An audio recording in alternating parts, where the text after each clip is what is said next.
So I want you all to think about what you're grateful for on this new year. There's so much to be grateful for.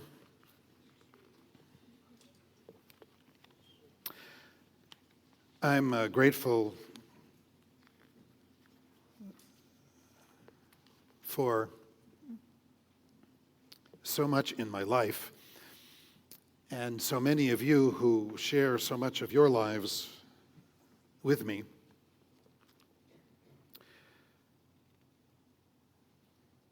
I want to share a story with you that, in a slightly different form, Bob Scheibel shared with me. You must know Bob.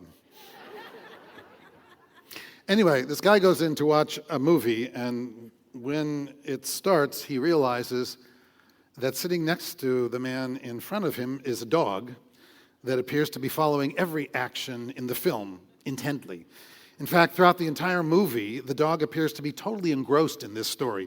He's growling at one scene, and he's shaking his head at the next, and he's turning around in his seat with disapproval. So when the film ends, the guy can't help himself. He goes to the dog owner and he says, "I'm sorry to bother you, but I couldn't help but notice that it really looked like your dog wasn't happy with the movie at all. He seemed to be following the dialogue all right, but it looked like he was disgusted with the whole story." The dog owner looks at the man with a puzzled expression and he says, "I know, and I'm really surprised because he loved the book."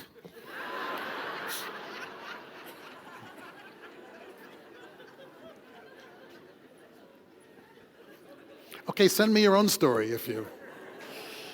No, we're the people of the book, so I thought, how appropriate. And tonight we symbolically open our book, the Book of Life. And for the next 10 days of awe, we are told that we will write the spiritual story of our own lives. It's our own search for meaning, the journal of our choices that we have made over the past year and the choices we hope to make in the year ahead that hopefully will change our lives for the better. When Rosh Hashanah comes each year, we are told, Ze Yom Hadin, this is the day of judgment. That is, this is the day when we are asked to judge ourselves, to hold up a spiritual mirror of our own failures and successes, our tragedies and our triumphs, and then to remember that who we are is literally in our own hands. Every day, at any moment, any one of us can literally choose greatness, sometimes by the simplest act of kindness or a moment's spontaneous decision to open our hearts one to the other. Some of you may have been watching on August 26th when the Little League World Series was broadcast around the world on television. I was watching. And Dee Dee was watching. Actually, she was watching, so I ended up watching. It was the final game. It was Japan versus Tennessee, which already sounds somehow out of balance. Japan versus Tennessee. But it was Japan versus Tennessee. And if you watched the game, you will know that Tennessee was totally outplayed by the Japanese team, who hit home runs in every single inning. The Tennessee team was being so badly beaten and was scoreless. And then all of a sudden, one member of the team finally hits a home run. I mean, their team went crazy. When he came around the home plate, everybody was surrounding him and pounding him on the back and clapping him, as you might expect. What happened next, however, was something that nobody expected. The Japanese pitcher, off of whom the opposing player had just hit the home run, came running right into the middle of the Tennessee team, right up to the new home run hitter, and he high-fived him with a big grin. High-fived the opposing player with this big grin. And when the game was finally over, and the Japanese team had literally trounced the Tennessee team, with all of the home runs that were hit, and with all of the great plays that were played, and there were many, and all the fantastic moments in the game, what one moment do you think the announcers held up as the highlight of the game? That's right. That moment when the Japanese pitcher walked right into the middle of the opposing team and with a big grin gave a high five to the kid who had just hit the only home run he gave up all game. And you know what the announcer said? The announcer said, "Look at the great sportsmanship of that Japanese team. Look at the great sportsmanship of that Japanese team." What a fantastic life lesson. The team got credit for great sportsmanship, and all because of the spontaneous act of one young boy, one person who made all the difference. And the difference was an expression of character, an act of genuine human empathy across languages, across cultures, across continents. One high five, and the world will never be the same for either team. And what about the millions of people who are watching in awe at that very moment when one human being simply reached out to another, high-fiving his way into history, demonstrating what true sportspersonship is really all about? Yes, it has always been all about character. It's about doing the right thing. It's about putting aside petty jealousy, competition, and seeing the common humanity in us all. Every year when the new year arrives, I always think about all those people who we lost since last year, people in our own families and people who are famous. In fact, lots of famous people died this year. Neil Armstrong, Marvin Hamlish, Gore Vidal, Sally Ride, Ernest Borgnine, Stephen Covey, Hal David, Nora Ephron, just among others. But believe it or not, the one famous person who died this past year whom I have thought of the most is Rodney King. Not because his videotaped beating and the subsequent trial of the police set off that tragic civil disturbances of 1992. I've been thinking about Rodney King because of his famous plea on camera in the aftermath of those terribly destructive LA riots.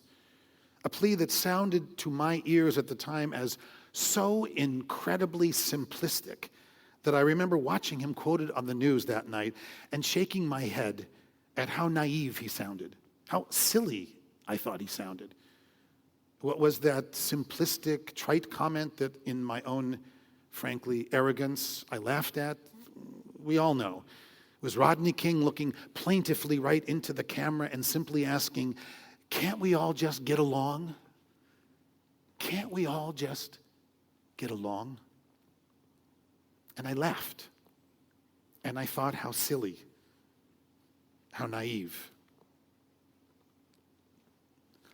Well, tonight I say how utterly foolish of me. Just look at where we've gone from there. We are a United States of America that is anything but united. We have a Supreme Court where the majority of decisions now seem to be decided one way or the other by a vote of 5-4 almost every single time. We have a U.S. Congress so divided and polarized that when the Democrats held a majority right after that stunning election of Barack Obama in 2008, they argued so much among themselves that they were frozen into inaction. And then the Republican Party took over after midterm elections, and the polarization between the parties continued so deep and so corrosive that the Republican leadership announced to the world that its number one goal was not passing legislation at all, but simply doing whatever was necessary to make sure that Barack Obama was a one-term president, period. Can't we all just get along doesn't sound so foolish to my ears anymore. 18th century British author Samuel Johnson once said, "When once the forms of civility are violated, there remains little hope of return to kindness or decency." What's happened to us? Israel is such a hot-button issue in the Jewish community that the divide between AIPAC and J Street has people literally accusing each other of treason against the Jewish people. And every time I see another political ad on television, not even pretending to present any kind of reasoned discussion about any issue of substance, but merely attacking the personal character either of President Obama or Mitt Romney as if one or the other of them is somehow evil incarnate and deviously plotting the ruin of our nation, I really want to scream. Why can't we all just get along indeed? the political commentator Robert Orban said, "Here is the essence of America. It can be summed up in this simple father-son conversation. The father tells his son that all Americans belong to a privileged class. And the son says, 'I disagree.' And the father says, 'That's the privilege.'" Yes, that is the privilege. It's to learn to disagree without having to be disagreeable. We should be celebrating our differences and not trying so desperately to make them all disappear.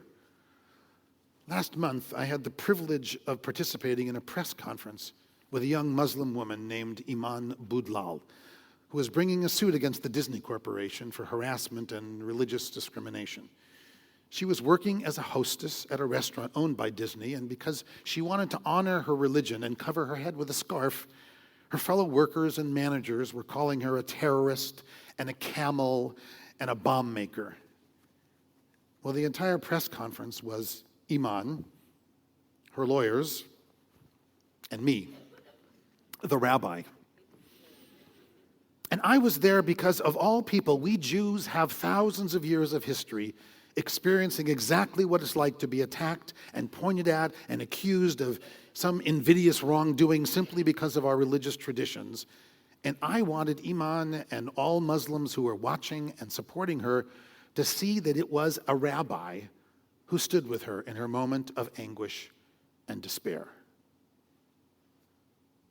Can't we all just get along? I stood with Iman because I believe that human beings are fundamentally the same, regardless of race, of religion, of language, of culture.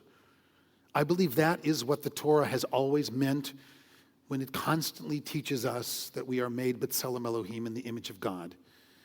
And you've all heard me say this before. The Torah has no excepts in its text. It doesn't say we are all created in the image of God except anything, except Muslims, except people who speak Arabic or Spanish, except people of another race, except people who are poor or people who are gay or people who are illiterate or the other political party. Too often we have lamented the apparent lack of moderate Muslim reaction against those extremists who continue to haunt the Muslim world and our world as well. And some of us use it as an excuse to paint all Muslims with the same extremist brush. 2 weeks ago, there was what appeared at the time to be an historic breakthrough. An article appeared in the international press with the headline, "Jewish Muslim Leaders Fight Bigotry Together in Europe." And it described a meeting of 70 European Jewish and Muslim leaders who pledged to show zero tolerance to hate preachers of any faith, including their own. Their message was as clear as it could be. There should be no room for religious intolerance anywhere in Europe. And then, of course, the tragedy of this past week strikes. And once again, we're plunged into that mindless anti-American, anti-West hatred of the radical Islam that erupted in more than 20 countries across North Africa and in the Middle East. Hatred matching hatred. A movie posted on YouTube, The Innocence of Muslims, depicting Muhammad as a womanizer and a child molester. And the U.S. ambassador and 2 U.S. employees are murdered in Libya, and all the stuff you've been watching on TV. From Cairo to Sudan, Tunis to Kuala Lumpur, anger, hatred, violence just overflows. Really, can't we all just get along? Can't we instead match tolerance for tolerance and respect for respect and rise above anger and resentment and bigotry and hatred? Whether left-wing progressive or Tea Party Republican, Ruth Bader Ginsburg or Clarence Thomas or Barack Obama or Mitt Romney, Bibi Netanyahu or Shimon Peres. Everyone wants a voice. Everyone deserves to have a place at the table. Everyone has a right to our respect, to be treated with dignity, because in our tradition, that's how God would see them all. Everyone wants to be somebody and to have an identity and to belong. There's a wonderful story about William Howard Taft's great-granddaughter who was asked in the 3rd grade to write her autobiography as part of a class lesson. And so the young lady responded, "My great-grandfather was president of the United States. My grandfather was a United States senator. My father is an ambassador, and I am a brownie. Everybody wants to be recognized for who they are, regardless of age. A mental patient was discharged after many years in an institution, but was very unhappy about it. But you're cured, said his doctor. Some cure, the man pouted. When I first came here, I was Abraham Lincoln. Now I'm nobody. Nobody wants to be nobody. And everybody deserves to be somebody. Hayom Harat Olam, we say. Today is the birthday of the world. Every birthday is a new beginning for the world and for us. That's the point of Rosh Hashanah, to start over. That's what it's all about. Remembering that the choice is ours right now and every right now. Remember that we don't ever have to be defined by our worst moments in life or by our past mistakes or by our poor choices, because right now, this moment, every moment, we get to choose again. And choosing how we live our lives is what character is all about. But living your best life is all about what these high holy days are really all about. Yesterday, we read from Parashat Nitzavim in Deuteronomy. We'll read from it again on Yom Kippur. And we echo that ageless challenge that you've all heard over and over, where God says, I set before you this day life and death, good and evil, blessing and curse. Therefore choose life that you and your descendants may live and thrive. It's such a simple message. Choose life, choose blessings. It seems so obvious, but it's perhaps one of the most difficult and challenging of all the choices in life. Why? Because who's to say? Who's to say which of the experiences and the opportunities and the relationships in our lives will turn out to be the blessings and which turn out to be the curses? If it were so easy and so simple and so self-evident, wouldn't we always choose blessings? Of course we would. But it isn't so simple, and it isn't so clear, and it isn't so always obvious how to tell the difference. I'm willing to bet that every single one of us here has a personal story that would bear this out. For myself, 27 years ago, I was living in the valley, and I was looking for a job, and I was interviewing at any synagogue that was available, hoping to be hired as their rabbi. And then the perfect pulpit opened up exactly at the right time, in exactly the right place, Northridge. I knew it was the perfect position for me. I was already in the valley. I had been working as the associate rabbi at Temple Judea for 6 years already, and I was pretty sure I'd earned a reasonably good reputation as a rabbi by that time. I had lots of congregants who were already living in Northridge, and actually I even knew somebody on the search committee. What could be more perfect? Perfect job, perfect opportunity, perfect blessing. In fact, they were looking for a cantor at the same time, and I was so confident of getting the rabbi position that I encouraged a cantor friend of mine to apply as well so we could end up working together as a team. And I went to the interview with total confidence and knew it was a slam dunk. And sure enough, they hired my friend as their new cantor. And they hired my classmate from rabbinic school as their new rabbi instead of me. And I was devastated. Actually, we were devastated. Life had certainly not turned out the way I expected. I remember so clearly the despair and the sense of failure and the self-doubt. I was certain I was in line for the blessing of that new job and a new life, and instead I got the curse of rejection. And then, of course, this small Reconstructionist congregation in Pacific Palisades called Kehillat Israel announced that they too were looking for a new rabbi, and yes, it was only a couple of hundred families in an old, fairly funky building with a young 23-year-old cantor who had just started his first full-time job, I think.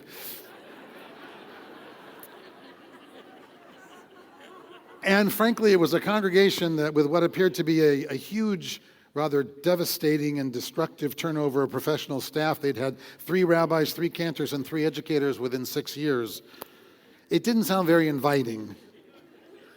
But I wanted my own pulpit, and I needed to stay in LA. So with a big sigh, I threw my kippah into the ring and applied for the position. Who could have known that other than meeting Didi, it would turn out to be the greatest blessing of my life? 27 years later, I'm still here. with Chaim starting his 28th year, and the amazing Rabbi Bernstein sharing the pulpit with us both, and a congregation that you know has grown to 1,000 families, quote, the largest Reconstructionist congregation in the world. Blessings and curses, which is which? A relationship falls apart, and that leads to meeting your bashert, your soulmate, or a job that you lose leads to you having a new career or a position you never would have tried or perhaps even considered. A school or a college you didn't get into ends up leading you to another setting where you find your life's passion. I'm sure there are 100 other examples that each and every one of us, of you here tonight, if pressed, could think of your own. That's why our tradition teaches us, choose life in all its messiness and all its insecurity. And that's why I want so badly for all of us this year to do our part to help heal the world by reaching out to someone who thinks differently than you do. Open your hearts, open your minds, open your souls to those who see life through a different lens, and trust that seeing the world through someone else's eyes can in fact only expand your field of vision. And that would truly be a blessing. Can't we all just get along? So simple, but so profound. So together, let's give it a try this year. Amen.